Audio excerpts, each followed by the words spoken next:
Hey, how's it going, guys? Back again for another episode of Off the Pitch. And this year, the 2020-2021 seasons are officially over and done with. We still have the Europa League final and Champions League final to come, and the Euros to still come. Lots of transfer rumors and talking about the champions of each league right after this.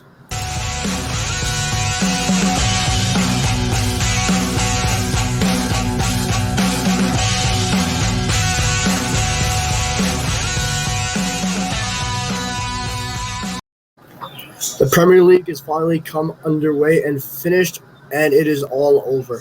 There wasn't really a talk of relegation or the champions this weekend. It was more so a talk of the last spots in the Champions League and Europa League.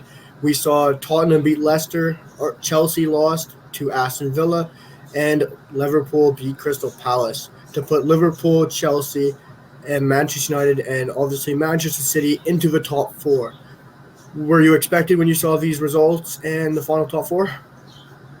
Well, it's definitely going to be disappointing for Leicester City to have a chance to win to get in, and they've lost the last two games of the season and fall out of that top four. I think for Liverpool to have the run they had at the end of the season was absolutely spectacular. Of course, they've had so many injuries this season, especially on their back line. They've been relying on the likes of Phillips and Kabak, who came in the middle of the season. This is just not the type of defensive pairing that Liverpool would have wanted this season when you have the likes of Van Dijk and Gomez and Matip on your team. And, of course, Fabinho spent some time back there as well. And for the run they went on, the last 10 or 12 games, they haven't lost a game in the league. They won their last 5 going into it. They had a great run to get into it, and so full kudos to them. And Chelsea got saved by their fellow rivals in London and Tottenham beating Leicester.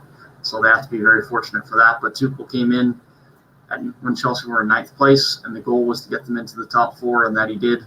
And he did a very good job with the team, no doubt about it. A bit of a floundering towards the end with 2 losses in their last 3, but they did enough to get there. But Leicester's still going to be happy to be in Europa League. Any time that Leicester can be in European football is still a good thing for them, but it's going to be disappointing for them to fall out of the top 4 2 seasons in a row on the last day.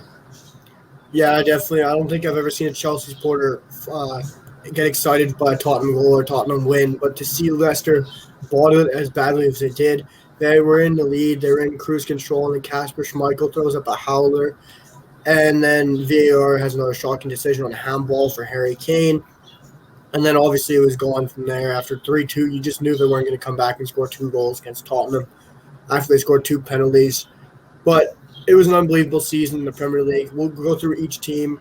I want to start with Manchester City. Did you expect Manchester City to win the Premier League? Because I kind of did. Yeah, it looked fairly obvious to me fairly early on as well. They did struggle a little bit offensively from the get-go, but of course, De Bruyne was out of the team for a bit, and you just knew that Manchester City were going to find a way to score goals. And when their defense was as good as it was, you always knew it was going to be hard to get past them. So it was no surprise to me that they won the league. Yeah, neither to me. I think it was kind of clear and obvious that Manchester City were going to win this. They obviously have better depth. They have like a second 11, you could even say. Going into the second half of the season, obviously it was still tight and close, but once they had that extra amount of depth, they kind of took it into cruise control and really won it from there, and no one could catch them. What do you think about Manchester United? Think they were your clear pick for second place? I think they definitely were a good season. I don't think they were my clear pick for second place early on. I think it was going to be a lot closer than Liverpool until they had their injuries, of course, were probably my choice to be competing with Manchester City. But I think they had a very good season. Bruno continued to play very well. Luke Shaw had a big revival season in terms of that competition with Alex Telles, with him being brought into the squad. And really, Telles has kind of been a forgotten man now as of late, and Luke Shaw has completely owned that left-back job, and I think it's been a very good season and a good progressive season forward for Man U that they can look to improve on next season. Yeah, it's a step we have to take to improve and pick up some more top-quality players and improve in the squad, because this is really a building step, and you got to take it as you will and just move on from here, and if we don't, you're just going to fall the back of Chelsea and Liverpool, and teams like that are just going to improve now. Obviously, we played very well. Harry Maguire was revolutionary this season. Same with Luke Shaw, like you said. Really owned the left backs, but Tellez really only played in nothing games. Dean Henderson came into his form. He wasn't really the greatest, I'd have to say, but David De Gea is probably going to play in the Europa League final.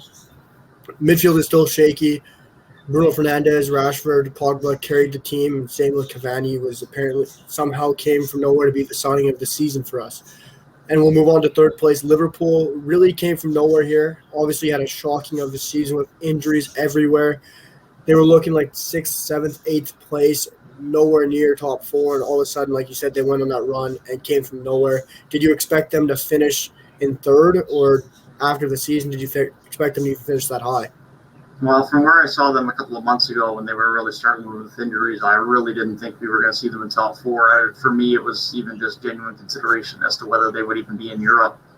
For them to make this run to get themselves back into the Champions League after having so many injuries and just being able to stay strong mentally as a team, to be able to fight through that and not just give up and blame the injuries, to be able to thrive through that and get themselves back into the top 4. They deserve a lot of credit for that. Yeah, I'm obviously not a Liverpool supporter, but yeah, they do just support a lot of credit for that unbelievable run they've had. We're moving on to fourth, to your club, Chelsea. After Frank Lampard's horrid start to the season, Timo Werner's shocking form all year, really. Did you expect Thomas Tuchel or you guys to finish even top 4 after what you guys have done? I definitely didn't expect it when he first took over, but the defensive improvements in the team since he came in, and the improved play of Rudiger and Christensen under that system, and of course the good signings of Thiago Silva and Edouard Mendy have played a big part as well. It's definitely good to see us there, and as soon as Tuchel came in, it looked obvious that we could definitely have a chance to get in. It's very obvious from a Chelsea supporter standpoint and from anyone's standpoint that there needs to be improvements up top. And as far as a striker over the summer, so I don't think Timo Werner is your out-and-out striker. He could be potentially useful in a bit more of a wide role and get a bit more in behind and create some pressure. But he's definitely not your out-and-out striker, especially not for a team like Chelsea. And so I think that definitely needs improvement going forward. Yeah, I completely agree. Once Thomas Tuchel stepped in, you moved away from the attacking football that Frank gave you, but you got more solid defensively. Thiago Silva stepped up as Paqueta came back in. Christensen. It was just a fantastic defensive performance. Obviously, the goals weren't as much there. You couldn't score from when you're behind, but still, the Tuchel side took charge. You guys pushed on for top 4, and I think a lot of Chelsea supporters might judge him on what he does in the final, which I think will be way too harsh if you guys judge him on that. And we know how ruthless Roman Abramovich is. He could even fire Thomas Tuchel, but that would be very extreme. I hope he doesn't do that if they lose the final. I think Chelsea's going to win that final. We'll talk about that come another week. But we'll move on to the Europa League top 6 spots. You had 5th and 6th. We knew Leicester was there, and West Ham going to win this weekend. 3-0 win. Sealed them into Europa League spots. Did you expect these two to end up in Europa League? And what do you think of Leicester and West Ham's seasons, respectively? I think Leicester have had a very good year, especially considering some of the injury problems they've had. They had some injury problems at center back very on in the year, and Evans later on in the year as well. Ricardo Pereira missed most of the season as well with that ACL injury. They also had James Justin go out midway through the season, so they had a lot of injuries in the back line that I feel really didn't get discussed that much, and yet they still stayed very competitive. Their defense definitely did suffer. They did concede 50 goals, which is worse than the worst amongst the top 8 teams, but they put in 68. The scoring was very good. Jimmy Vardy had another very good season, and Ian Ocho probably had his best season since he's been at Leicester as well, specifically in the back half. Harvey Barnes had a good season himself as well, as he continues to prove to be a very good young English player. So I think Leicester have to be content with the 5th place finish here and keeping themselves in European football for another season. As far as West Ham, I did not expect West Ham to be in 6th place by any measure. The talent was definitely on the roster, but Kufal was a very good signing that I didn't expect to play as well as he did, and the same can be said for Susek. And after having a near relegation scare last season to pull themselves back up into 6th place in any Europa League football, this is very impressive from West Ham, and full credit to them and David Moyes. Yeah, it's completely agree with you there, both points. Leicester have been unbelievable with all the injuries they had to cope, from Harvey Barnes to Madison to Vardy to Fofana, Evans. They've been injured everywhere, even defensively, like you said. If they could go on and improve now, sign some more big players, obviously bringing Babakary Samari, fabulous signing. We'll talk about him later probably. And for Brendan Rodgers to keep going like he has, people could criticize him and say he's fallen out of Champions League and bottled it the last game of the season again. But they don't have the depth of Chelsea, Man United, City, and Liverpool. So I think to keep going this long and to be that strong, it's obviously heartbreaking when they've been the longest team in top 4 this year. And then the fall of Europa League is very shocking and hurts their club, but they still won FA Cup. I still think it's a very, very successful season for Brendan Rodgers and Leicester. And on West Ham's point of view, I think they've been unbelievable. Those three signings, like you said, Suchek and Kufal, the Czech boys, no one saw coming from anywhere. Those guys have been fantastic. They give everything for the shirt. And Jesse Lingard was an unbelievable signing from David Moyes in January to just push them over the line and make sure they got European football. But the rest of the team could use a plaudits. Mikel Antonio was fantastic when he wasn't injured. Declan Rice was all over the pitch. Even Craig Dawson at the back. Who would have thought a Hull City center back would be revolutionary at the back line? And Fabianski was still quality for them, and no one would have thought from relegation to European football they would go. But before we go to commercial, I quickly want to talk about Marcelo Bielsa's murder ball football and Leeds. I probably would have had them to get relegated with the other two teams that came up. I did not see them finishing top half or that far up the table at all. They had a very good finish, finishing all the way up in ninth. They were out on goal differential almost to make European football, just 2 points out. Did you expect Leeds to make it this far into the Premier League or this high up? I think playing as well as they did was definitely very impressive for a newly promoted side and very surprising to me. As you say, it was very much aggressive attacking football. They only drew 5 games this year. They 18 wins, 15 losses. It was very much we're going to win or we're going to lose, and we're just going to attack and press and put pressure on the opponent and try and get as many goals as we can. I definitely didn't expect them as high as we did. I expected them in and around the 11-12 range, but to be only a few points outside of Europa League football was definitely a surprise to me, and I think a surprise to even the most loftiest of the hopes of any Leeds fans. And I think they have to be very happy with how they played this season. I think the signing of Rafinha was absolutely massive for them, and Bamford played is way better than I would have ever expected, being one of the top goal scorers in the Prem this season, and I think they have a lot to look forward to moving into next season. Yeah, for sure. I mean, I predicted Bamford to have a good season, but I didn't think he would be one of the top goal scorers in the league. And then you had Rafinha, probably one of the signings of the season in the Premier League. You also had the likes of Robin Koch at the back line and Loriente. Obviously, they were injury-struck too, which was very unfortunate for a team that got promoted. But it was a very good season for Leeds United, and that will wrap up our Premier League talk. But quickly, before we go to break, we're going to talk about Atletico Madrid winning the Liga title and Luis Suarez. Is emotional final day with Atletico. What did you make of them winning La Liga and Barcelona obviously selling Luis Suarez and going to win it?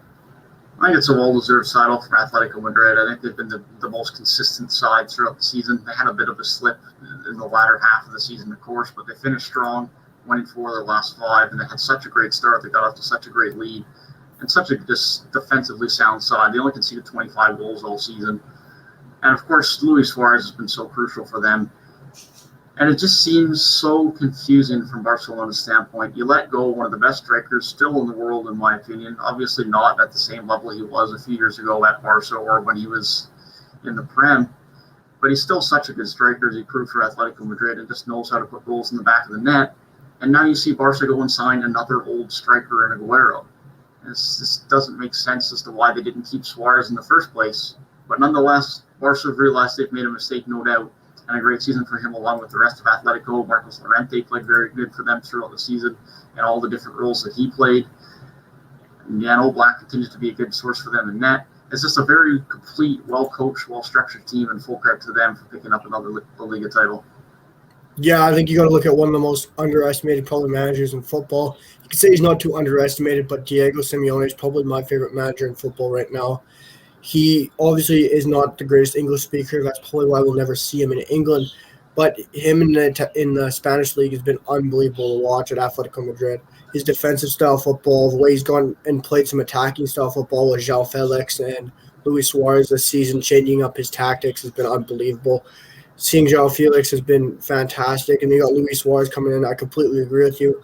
You're going out and selling one of the best strikers in world football to a rival, really one of the best teams in the league. He goes and scores 21 goals, and he had 13 game winners that decided games this year, which is crazy.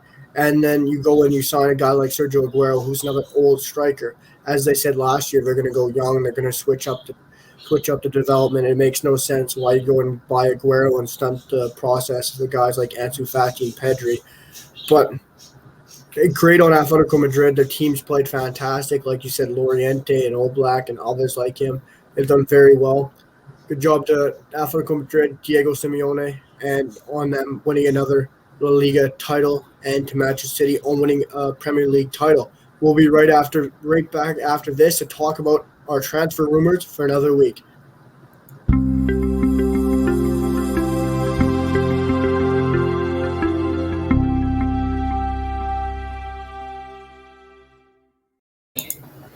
Okay, so we're going to move on to some transfer rumors. We're going to start off with Bissouma from Brighton, my bad, and he is being talked about going to Arsenal, and there's also been talks about him going to Liverpool.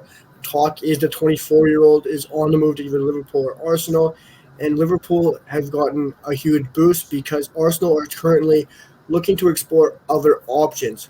Where do you think he'd be best fitted, and do you think he will go this summer? I think him moving to Liverpool would be a bit interesting from the standpoint that he is still only 24. He's still young, and he's probably not going to see a ton of game time at Liverpool. I wouldn't expect him to be a main feature in the squad.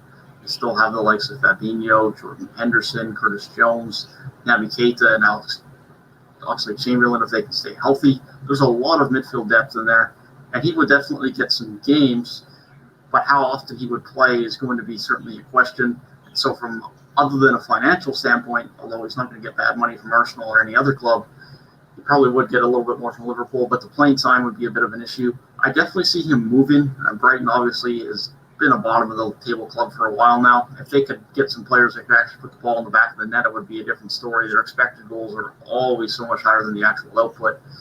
But I definitely expect him to move. I guess it really just depends whether he wants to go play for a winner or if he wants to go to a club at this point in time where he can see a bit more playing time. Because if he goes to a club like Arsenal, I certainly see him being in the starting 11. But if we see him move to a club like Liverpool, see just playing cup games and the odd rotational game in the Prem, maybe comes off the bench every once in a while. It really just depends on the health of some of those other midfielders. But he's definitely not going to be a starting 11 player in my opinion. So it really just depends on what he wants at this point. But I definitely see him leaving Brighton this summer. Yeah, I couldn't agree with you more either on both those topics. He's, in my opinion, he's one of the best center defensive midfielders in the league. He's still 24 years old. He's from Mali. I agree with you there. If he goes to Liverpool, he's just going to be your rotation player. Fabinho is obviously your number one starting defensive midfielder. We've seen that this year on that run, like we were talking about at the end of the season. They've gone on that run, picked up some form, and that was with Fabinho at defensive midfielding mostly. So if he comes in, he's going to back up Fabinho, or he's going to rotate in the center midfielding role where Jorginho Wijnaldum is to really cover for him, which we'll talk about later. But if he goes to Arsenal, like you say, he's going to be starting week in, week out, because I really don't see a better midfielder at Arsenal in any position in the attacking, defensive, or central midfielding roles. But Bissouma at his age, he'll go for quite a fee. He's a fantastic player. It'll be interesting to see how much either of these teams can persuade him away from Brighton. There's another move here that is being talked, and it is Cengiz Under, who has spent a loan deal on Leicester for a year. He hasn't been playing too much. Arsenal, Borussia Dortmund, and AC Milan are interested in the Turkish winger. Where could you see him ending up this season, or at the end of the season? I think those are definitely some possibilities. I think that, he hasn't produced at a high level the last couple of seasons. In this last season with Roma, he only played 18 games, 3 goals. And, of course, now with Leicester, he only played 9 games in the league and 8 in the Europa League, only putting in 1 goal. He hasn't output a ton, but he's only 23. He still definitely has a lot of talent and potential. And so I think one of those clubs, as you mentioned, someone that is in and around the club that is competing for Europa League spot in the respective leagues, someone like the Borussia Mönchengladbach, maybe even with newfound money as they get into a European spot, someone like Union Berlin might try and make a bigger signing, or a Wolfsburg or a Frankfurt. I think some of those teams in the Bundesliga definitely make sense to me. And you might want to stay in the Serie A. Maybe someone like the likes of Sassuolo will want to spend some money on whoever they sell on their selling of Locatelli. There's definitely some options like that he could go around within those respective leagues, and that's kind of the type of team I would expect him to go to. And I hope he just goes somewhere where he can play and get some regular game time and find his form back, because he's shown in the last few seasons that he has some talent. He just needs to be able to get some consistent playing time and stay healthy. Yeah, for me here, out of these 3 teams in Arsenal, AC Milan, and Dortmund, I think Arsenal's going to be the last fit for him. I think with Nicolas Pepe's been on fire, on form this year, he's not going to fit. And you got the likes of Bukayo Saka, Aubameyang, Lacazette, Emile Smith-Rowe, I just don't see him fitting in. I think he just fall deeper into the rotation, farther back than he did at Leicester. AC Milan would be a good front for him. He could go straight into a nice youthful attack or nice youthful team they got there. And he's going to be back in the Serie A too. I think that'd be the second place I'd send him to. But I think Dortmund would probably be the best move for him. I see Jadon Sancho leaving and joining Manchester United this summer, and I think he'd be a shoe-in to fill in that right wing spot. And I think he'd be a perfect fit. He's still 23, like you mentioned. He's still young, very talented, got a lot to show for himself. And I think Dortmund's the place where young players go and find themselves and show what they have got. And I think he's good at Dortmund. But if he moves, it would be great to see because he has still got a lot to show, like you said. And there's lots more moves to talk about here this week. And we're going to talk about AC Milan prioritizing Olivier Giroud, the Chelsea striker, who's 35 years old this summer. He scored 14 goals around there this year. I can't exactly remember. His contract will be expiring with Chelsea at the end of the year. Do you think he'll end up at AC Milan, or where do you think he will go? Well, there actually seems to be a lot of interest from AC Milan. There's been interest from AC Milan for Olivier Giroud in the last 12 to 18 months. And so it definitely makes sense that they still have interest. And there seems to be just genuine interest from Serie A clubs. I would have expected if he would have left the Prem that he would have potentially went back to France, but it seems to be that the likely destination is going to be Italy, interestingly enough. And yeah, 4 goals in the Prem, 6 goals in the Champions League for Olivier Giroud this season. He definitely still has some goal-scoring ability. Of course, he's never relied on pace, and so the fact that he is getting slower at his older age isn't exactly going to deteriorate his game. He turns 35 in September, but he definitely still has a few years left of being a quality striker. I guess the question is for Milan, how slow and old do they want to be up top now with Zlatan, with Olivier Giroud, if they bring him in? They still have the likes of Rafael Leao and Ante Rebic, and so it really adds a lot of striker depth on this team. But do they want to play Rebic more? He's been good in moments. Rafael Leao is still a young striker that they potentially would like to develop. It almost seems like a bit of a surplus at the striker position for me. But if they want that depth and that experience, then it makes sense. But alongside Zlatan, it's a really slow striker pairing. It just makes more sense for me to potentially see him at another Serie A club. There's been links of him to Roma, which I think makes more sense depending on what Edin Dzeko does. They've played in the system with a slow striker for a while now, so I think Olivier Giroud would fit in well to that system. But I think Milan is just a real surplus of strikers, and they obviously have interest, but I think he's just going to be in a similar scenario like he's at with Chelsea right now, where he's just going to struggle to see the pitch. Yeah, I completely agree with you once again here. I think if he goes to Milan with another big name strikers, all tall, huge men, aging 35-year-olds and 39-year-olds Zlatan. You got Mandzukic still there. His contract's still expiring soon, but he's still there. You got Rebic. You got so many options. He's just going to fall in the depth chart somewhere. He probably won't start. It just seems interesting for him. It seems like AC Milan are probably going to get him. His contract's expiring. It's going to be up to him where he wants to go. But like you say, AS Roma, I think that's the perfect fit for him. Him and Dzeko could play together, or depending on where Dzeko goes, we could see him leave too. Obviously, Jose Mourinho stepping in as the Roma manager now, which it's probably changing things for me for Giroud going there. That makes me think it's even more likely having Giroud and Mourinho link back up once again. Giroud was always loved by Jose, and they always loved playing for each other. And I could see that easily happen. I think it would be a perfect fit for Jose Mourinho. And we're going to move on to the next move, and it would be Emiliano Blendia to Arsenal. What do you guys think about that? Where do you think he'll land? He's definitely been a quality player. He played very well in the Prem last season for Norwich. Only 1 goal and 7 assists, but he was amongst one of the best creators in the league, in my opinion. And some of the chances he was able to create for Norwich was definitely something that did not go unnoticed among Norwich fans. And he absolutely soared up the championship again this season, putting up 15 goals and 16 assists. It's been absolutely brilliant. He's such a good creator and has really developed his ability to score the ball as well this season. And it definitely makes sense that he would move on from Norwich. He is much better than Norwich. Now, I'm sure Norwich would love to keep him as they try to stay in the Premier League next season, but he's just a whole cut above. And I think a team the quality of Arsenal for Blendia definitely makes sense, but I don't know if Arsenal is the right fit. They still have so much talent on their attacking end now. Now, certainly some guys may get sold, but they have the likes of Saka, Smith Rowe, Willock, Pepe. Odegaard may end up coming back, and if they don't get him, then that's when Blendia might come into the fold. But with Blendia being 24, it's another young player that just adds to however many other young attackers they already have. And so someone's going to get left by the wayside, or they're going to end up selling a couple of them. Maybe they're going to end up selling a couple of them this summer, but if they don't, I don't know what the purpose is in bringing in another young player. You would think that you would want to give those guys some playing time as they continue to bring up a new arsenal and continue to develop those young attackers. Yeah, I think Blendia is a good fit, but I feel like they already have too many attackers. Like I said, Willock, Smith Rowe. I think Willock should leave anyways. They still got Saka, Lacazette, Aubameyang, Nicolas Pepe. You got so many guys there. Obviously, Blendia could be that guy to pick the lock if Odegaard leaves. Obviously, he's been looked at as an alternative to Odegaard if Odegaard doesn't sign on a permanent or maybe come back as a loan. But I don't know why Odegaard would want another loan at this point in his career. But it would be really interesting to see where Blendia ends up because he is such a fantastically talented young player. We've seen it in the championship year in and year out. And I think he's due for a spell at a bigger club, and he's expected to leave. It's just who will he go to? I guess we'll have to wait and see in the coming weeks. But there is talk about Atalanta German left-back Robin Gosens, and he has attracted attention from Barcelona and also been linked to Manchester City, Inter Milan, Juventus, and AC Milan. Obviously, he's had a fantastic year, and that is why he's been linked to all these big clubs, why Barcelona are interested. But do you see him really ending up at one of these big clubs? Obviously, it could be on the move, but what do you think?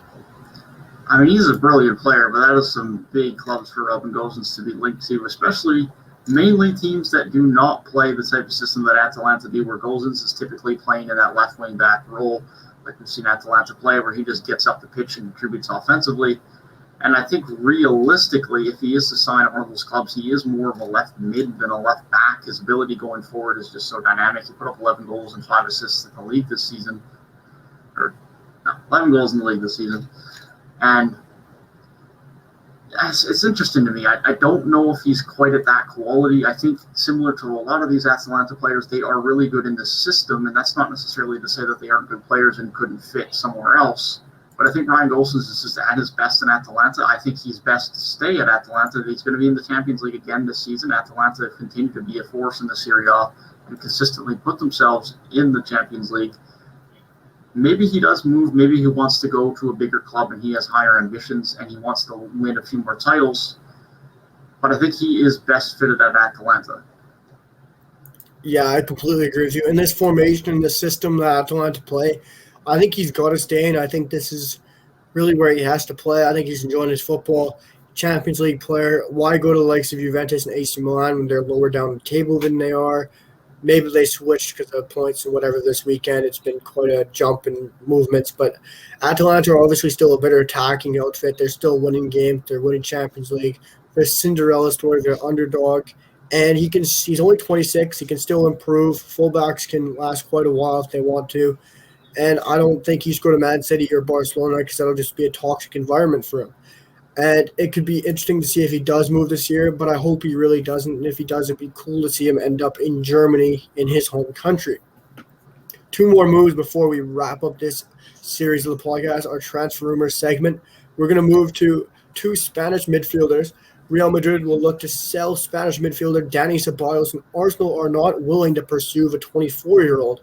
And Manchester United's Juan Mata is not sure if he's going to re-sign with Manchester United this summer. Where do you think these players will end up, and how much do you think they could get for Dani Ceballos? Well, I think it definitely makes sense that Real Madrid want to move on from Ceballos. He's someone who hasn't really featured in the team when he's been there for the last couple of seasons. He's not really at that quality for Real Madrid. And the fact that Arsenal don't want him is interesting. Maybe they're just more heavily interested in Basuma or other options, and they think that that's a better replacement. And fair enough if that's the case, but they definitely do need to improve that midfield still alongside Thomas Partey.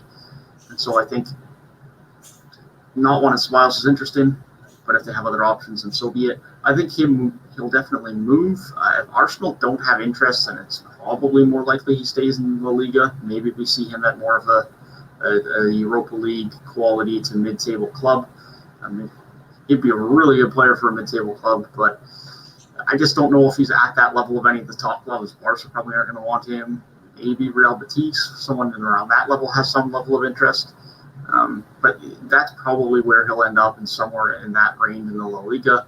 As far as Juan Mata, I mean, it definitely makes sense. He hasn't been in the squad that heavily for a couple of years now with Man U, especially now with the emergence of Cavani, as you've mentioned, Mason Greenwood, and any signings that get made for the likes of Jadon Sancho or any type of attacker that will come in.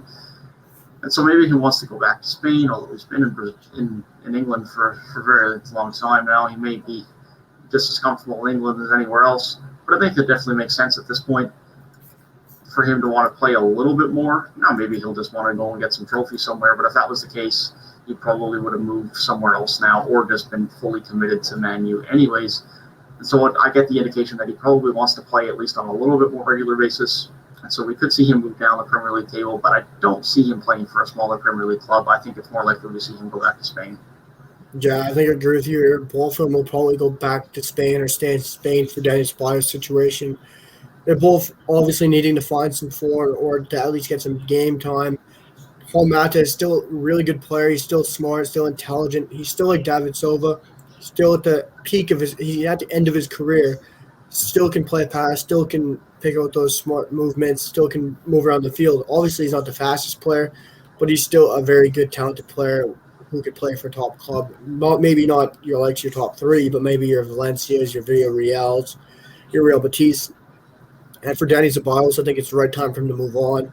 I think he easily could end up in Real Betis. Real Madrid have easily been enjoying a Real Betis kind of move once in a while, as we've seen in their careers. And Dani Ceballos really needs to find himself. He's still 24. Lots of time for him to improve himself.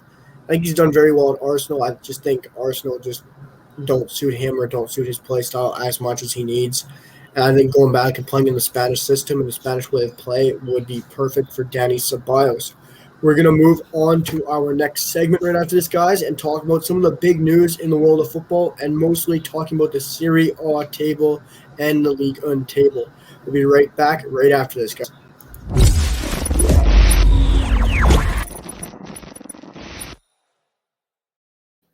Back again here, guys, and the Serie A season is finally wrapped up. The 2020-2021 season is over, and same with the Ligue 1. We're going to start with Italy because there was more interest in that league going into the final day. It was not in the first place for the champions. It was between 5th, 4th, 3rd, and 2nd for that Champions League spot, and it all ended with AC Milan in 2nd on 79 points, Atalanta on 78, Juventus on 78, and Napoli falling out on 77. Were you shocked by this, and what did you notice in this last kind of interesting couple of games here? Well, first off, as much as obviously you'd love to see Juventus and Cristiano Ronaldo in the Champions League just due to the nature of their history in the Champions League and how consistently they are good, or at least Ronaldo was good and Juve is present in the Champions League, it would have been really interesting to see the drama if Napoli had won and Juve were stuck in 5th in the Europa League. The fallout of that within the club, the players that would have left, the frustrations that would have boiled over, that would have been a very, very curious sight to see. But of course, Juve do get help from Napoli. Napoli draw in their final match, which allows Juve to pop up into 4th place. And it was against Hellas Verona for Napoli. They got to be really disappointed with that. That's a match they have to expect to win. To draw to a side of that quality is just really disappointing. You only get a goal from your center back. They just didn't generate enough up top. It's a disappointing result for them. But for Napoli, they normally get in the Champions League and then they get sent right down to the Europa League, so they just get to start off where they normally end up anyways. For Juve, obviously massive that they get into the Champions League. If they don't get in the Champions League, there could be an absolute mass exodus from that club. You have the likes of even Weston McKennie, who's young but very good, could be leaving. Of course, the likes of Ronaldo and Mola and Rabiot. There'd be so many players, the likes of De Ligt. There could be so many quality players that would leave Juventus if they didn't make the top 4.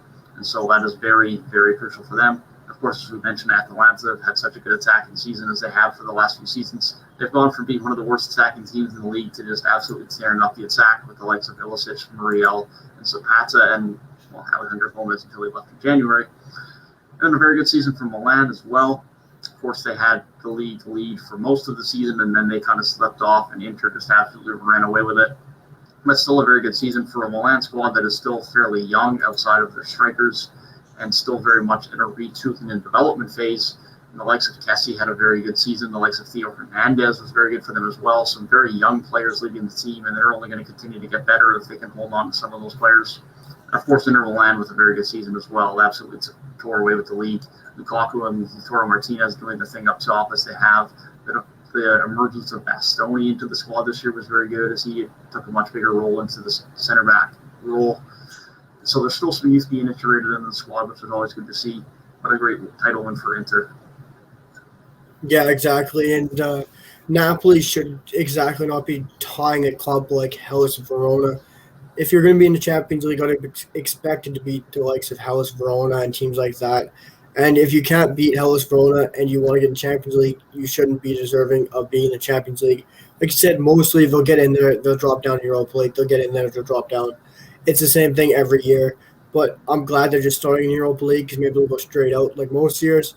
And Juventus have made the Champions League. It is unfortunate to see because, like you said, there'd be quite the exodus. There's talk currently of Pirlo maybe being fired. Gasparini's in there. Gattuso's in there for talks. But I don't see him being fired. It would make no sense for him to get fired after a year. Obviously, Ronaldo still might leave. I don't understand why he'd stay. I don't know where he'd go. Maybe Manchester United, maybe back to Real Madrid. There's not too many places you could see him going. Maybe back to Portugal, but I think it's too soon to see that already for him. And then you got the legs of AC Milan, like you said, so young, so talented. Besides their forward line, you still have Kesse, you have Tonali, you have some fantastic players in there. Donnarumma, you're not sure what he's going to do yet. His contract's still up at the end of the year. They need to get that tied down and figured out before Chelsea come in there and nab him, because they always seem to get that free contract player in, or like they did with Malang Sarr last year. But Donnarumma is a very interesting one. They got to get him done, I feel. Very young team besides their forwards, like you said, and they played fantastically. And then you move on to Inter Milan, the champions, who really ran away with everything this year. Inter Milan were outstanding, the likes of Romelu Lukaku and Lautaro Martinez. The goals those two provided, the goals those two had, were unreal. And Lukaku still can't score against the big teams we've saw this year, but they still got it done. The midfield for them was fantastic, and the back line, like you said, Bastoni getting involved there was great to see him, young Italian center back. Hopefully he can break into the Italian national team very soon and start playing some regular games. And I also want to talk about Atalanta, the free-flowing Atalanta attacking side, which we all love to see and talk about. The Cinderella story in the Champions League last year. Duvan Zapata and Muriel, the Colombian boys. You have Malinovsky, the Ukrainian. Gosens, the German. You have so many weird nationalities in this team for an Italian side that you would never expect. Colombian, German. Like, it's Ukrainian, Russian, and it's just all over the place with Moranchuk. And, it's just a fun team to watch, fun, free-flowing football. I hope Gasparini doesn't leave to Juventus because he loves this team, he loves his club, and it's a perfect suit for him. And I'd just like to say kudos Inter Milan winning the Cup, the Scudetto. It's well-deserved, and they have really ran the league. We're going to move all the way over to France and the French league in Ligue 1. Los Lille have won the league on 83 points, ahead of PSG on 82 points. Fellow Canadian Jonathan David has led them in the second half of the season. He had a very, very slow start to the season, Jonathan David. Really, I think he had 3 goals or something like that. Very getting used to the league, getting used to quality football. And then he starts picking up form. He starts scoring goals and goals. He got the winner this weekend for Los Lille, and he really hit his stride. And a Canadian has finally won the League One for the first time ever and scored the most goals ever at a top flight level in Europe. And Jonathan David has had a tremendous year as a Canadian. And Los Lille themselves have won it with a very young and talented team over a very expensive, wealthy, and arrogant PSG side. Did you expect Los Lille to pull this out of the bag, or at least hold on to this all season? I certainly didn't expect it.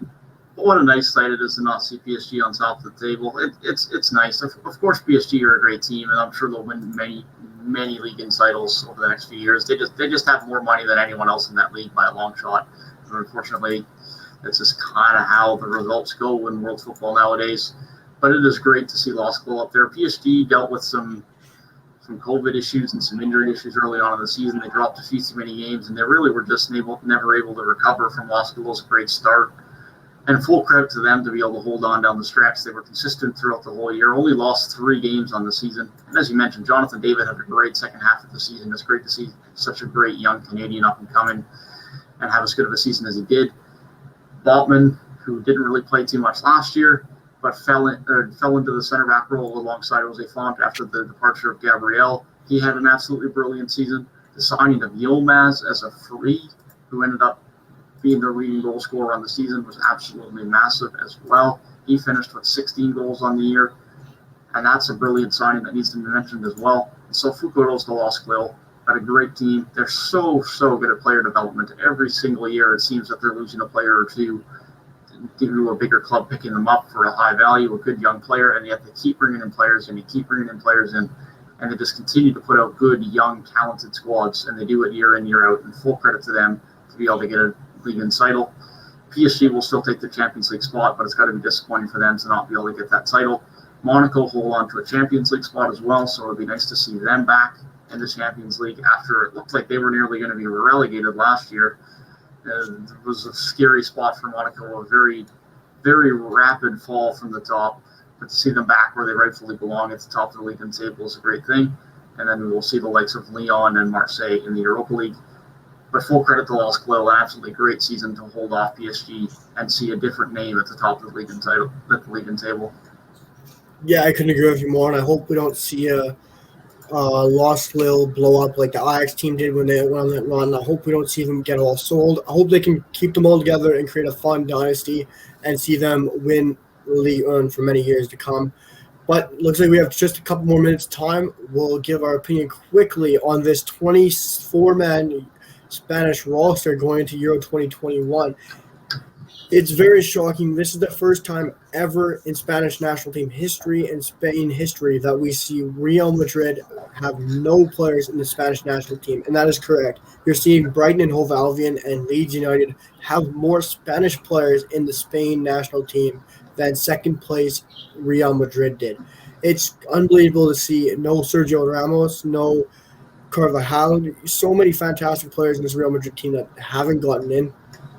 Personally, I felt if you're going to see Ramos the right center back and you're going to see Laporte left center back, that they were going to push on and maybe win the Euros. Now with no leadership or quality center back at right center back, I can't see them pushing on or doing anything notable in this Euros. They could shock me, but I really can't see it coming.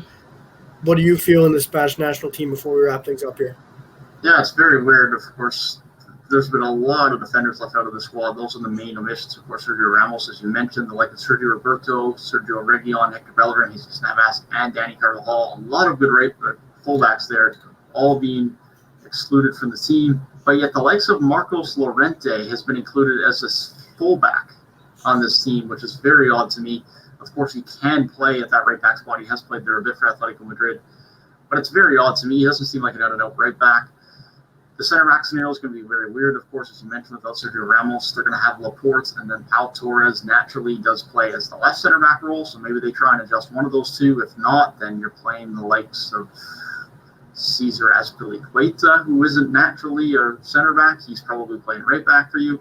So it's a very odd scenario. I think their center mids are naturally fairly defensive and lack in the pace department as well, unless Marcos Llorente does see his time there. And the attack doesn't absolutely mesmerize you with amazing names. I think the like of Adama Traore being in the team was quite surprising to me. But, I mean, their leading strikers are Alvaro Morata, Joe Moreno, Edwards Zabal. There's not absolutely world-class attackers on this team. It's like some of the other big nations. And so, like I said, I wouldn't be surprised if the Spain team doesn't do anything crazy in the tournament. The likes of Sergio Ramos being left out is a massive loss at the back line, and their attack just isn't absolutely sensational like some of the other big nations. Yeah, I think that's a perfect way to wrap it up with saying Sergio Ramos has been left out of the Spanish team for the Euro 2021. Who knows, maybe there'll be big backlash and Enrique will have to change his mind and bring him in. But I hope not, because it'd be very interesting to see what the Spanish national team side can do. But that will be the end of the show for today, guys. I hope you guys enjoyed it. Thanks for tuning in last week. Thanks for the continuous support. We're loving all the sport and how much you guys are enjoying the show. We'll see you guys for another great show next week, and thanks for tuning in.